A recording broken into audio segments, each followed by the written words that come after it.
ओम शांति। 15 अक्टूबर। बाबा कह रहे हैं, दुनिया में मुझे पुकारते तो हैं, हे पतित पावन आओ, दुख हरता आओ, हमारे दुख हरो, हमें सुख में ले चलो। तो कब तक पुकारते रहेंगे? पुकार की भी तो कोई लिमिट होगी। तो मैं आ जाता हूँ। दुनिया में कोई नहीं जानता मैं कैसे आता हूँ, कब आता हूँ, मेरा आने का तरीका क्या है।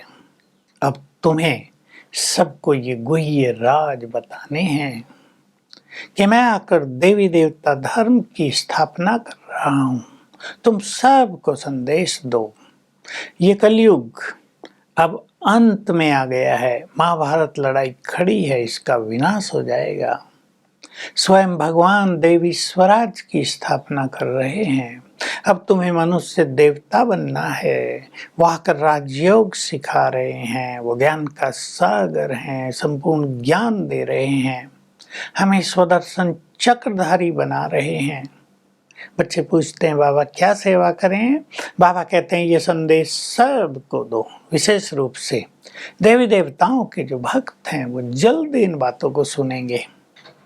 तुम्हें उन्हें बताना है कि तुम सभी देवी देवता थे। ये संसार सुखधाम था, तब सुख ही सुख था, वो प्रारब्ध थी। बाद में दुख प्रारंभ हुआ है। आधा कल्प सुख होता है, आधा कल्प दुख होता है।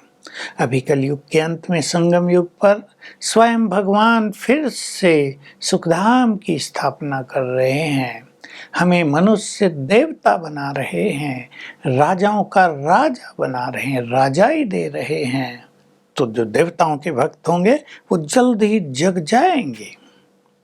मैं तब आता हूँ जब सभी विकारी राजाओं की राजाई समाप्त हो जाती है। फिर दैवी राज स्थापित करता हूँ। तुम सबको समझा सकते हो, ये संदेश दे सकते हो। भगवान आकर देवी देवताओं की राजधानी स्थापित कर रहे हैं। बाकी अनेक जो राज्य हैं संसार में वो सभी समाप्त हो जाने वाले हैं। ये खेल अब पूरा हो रहा है। तुम मानो या ना मानो, यही कार्य इस सृष्टि पर चल रहा है। मैं प्यार का सागर हूँ, शांति का सागर हूँ, सुखों का सागर हूँ और पवित्रता का सागर हूँ, ज्ञान का सागर हूँ। तुम्हें आप समान बनाता हूँ। आज बाबा की अच्छी अच्छी धारणाओं की बातें भी हम सबके लिए हैं। तुम्हारा बाप से बहुत प्यार होना चाहिए। प्यार की निशानी है, हे शिव बाबा, जो आप कहोगे वही हम करेंगे। तो बाबा कह रहे, बच्चे तुम्हें सबको सुख देना है, किसी को भी दुख नहीं देना है। जैसे मैं प्यार का सागर हूँ, तुम्हें भी बहुत प्यारा बनना है, जिसमें बहुत दैवी गुण होते हैं। लोग कहते हैं ना, ये तो जैसे देवता है, किसी को मुख से गाली नहीं देते, किसी को मुख से बुरा नहीं बोलते। मैं शांति का सागर हूँ। तुम मेरे बच्चे हो तो तुम्हें भी बहुत शांति में रहना है। मैं सुखों का दाता हूँ, तुम्हें भी सुखों का दाता बनना है, किसी को भी दुख नहीं देना है। बाबा की आज बहुत ज्यादा बात ये भी है कि तुम मुझे बहुत याद करो। तुम्हारे विकर्म विनाश होंगे, तुम पावन बन जाओगे। जो ये विकारों की खाद पड़ गई है ये निकल जाएगी।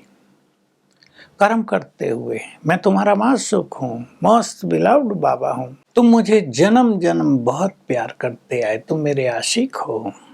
अब तुम्हें कर्म करते, चलते फिरते, खाते पीते मुझे याद करना है। बहुत सुंदर शब्द हैं बाबा के। तुम्हें अपनी स्थिति की स्वयं संभाल करनी है। मैं तुम्हें रास्ता बता रहा हूँ कि जब तुम सतो प्रधान थे तो संपूर्ण निर्विकारी थे। आत्मा सतो रजो तमो में आई, अब संपूर्ण विकारी बन गई है। विकारों के कारण ही बहुत दुख बढ़ गया है संसार में।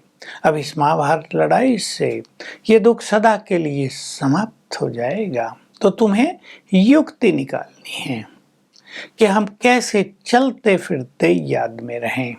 क्योंकि याद में रहकर सब विकर्म विनाश करके फिर तुम अपने धाम परम धाम में वापस चले जाओगे।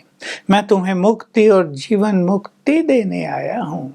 कोई भी संसार में नहीं जानता कि जब इस संसार में स्वर्ग है, देवी देवताओं का राज है, तो बाकी सब धर्मों की आत्माएं कहाँ हैं।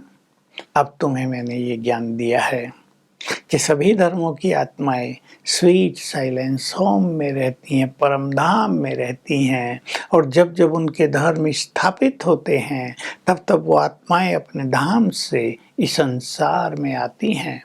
तो तुम्हें माया को जीतने की भी युक्ति अपनानी है और कर्म करते हुए मुझे अधिक से अधिक याद करने का भी अभ्यास बढ़ाना है। याद भूल जाती है। तो आज हम सभी चिंतन करेंगे कि बैठकर तो मन बहुतों का भटकता है, कईयों को बैठकर योग अच्छा लगता है, लेकिन जब हम कर्म करते हैं तो हमें भिन्न भिन्न तरह से योग युक्त रहने के अभ्यास कर लेने हैं। कभी अशरीरी होने का अभ्यास, कभी बाबा से मीठी मीठी बातें करते रहें, उसके प्यार में मगन होते रहेंगे। हम तुम्हें कब से बुलाते थे, अब आप हमारे सामने आए हो, अब हम आपकी ही मत पर चलेंगे, आपकी सुनेंगे। हम ऐसे बातें करते रहें तो हम उससे जुड़े रहेंगे। ऐसा अपना प्लान बनाएंगे कि हम किसी न किसी तरह से उससे जुड़े रहें। कभी उसकी किरणें पड़ रही हैं, कभी वो हमारे पास आ गए हैं, कभी हमने उनका आह्वान कर लिया है, कभी हम उनके पास चले गए परम धाम में। थोड़ी थोड़ी देर भी हम किसी न किसी युक्ति से अपने शिव बाबा से जुड़े रहेंगे तो खुशी बहुत रहेगी, सुख मिलता रहेगा और हमारी स्थिति भी सतो प्रधान बनती जाएगी। वरदान है, करन करावन हार की स्मृति द्वारा सहज योग का अभ्यास करने वाले सफलता मूर्त भव। हम सारा दिन कर्मों में रहते हैं, कर्मों में कभी भारी, कभी हल्के, कभी बोझ, कभी सफल। हम यदि ये स्मृति रखें कि करन करावनहार सर्वशक्तिवान बाबा हमसे कराएगा, हम निमित्त हैं, तो उसकी शक्तियाँ बहुत मदद करेगी हमें, हर कार्य सहज हो जाएगा।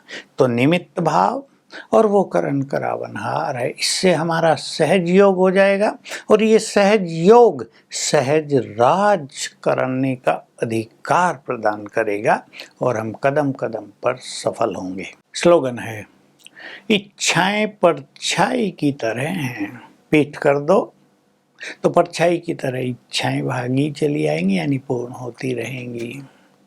आज का हमारा अभ्यास होगा, स्वयं भगवान हमारे परम शिक्षक हैं, हमें सत्य ज्ञान देने के लिए आ गए हैं। तो भिन्न भिन्न कर्मों में भिन्न भिन्न तरह के अभ्यास करेंगे। कभी अशरीरीपन का अभ्यास, कभी स्वमान का अभ्यास, मैं परम पवित्र आत्मा हूँ, कभी मैं लाइट हाउस माइट हाउस हूँ, कभी बाबा सर्वशक्तिवान सिर के ऊपर छत्र छाया है। तो कोई भी 5 अभ्यास आप निश्चित कर लेंगे और भिन्न भिन्न कर्मों में उनको सारा दिन करेंगे तो कर्म योग बहुत सरल होगा और उससे कर्मों का कोई बुरा प्रभाव मन पर नहीं पड़ेगा। ओम शांति।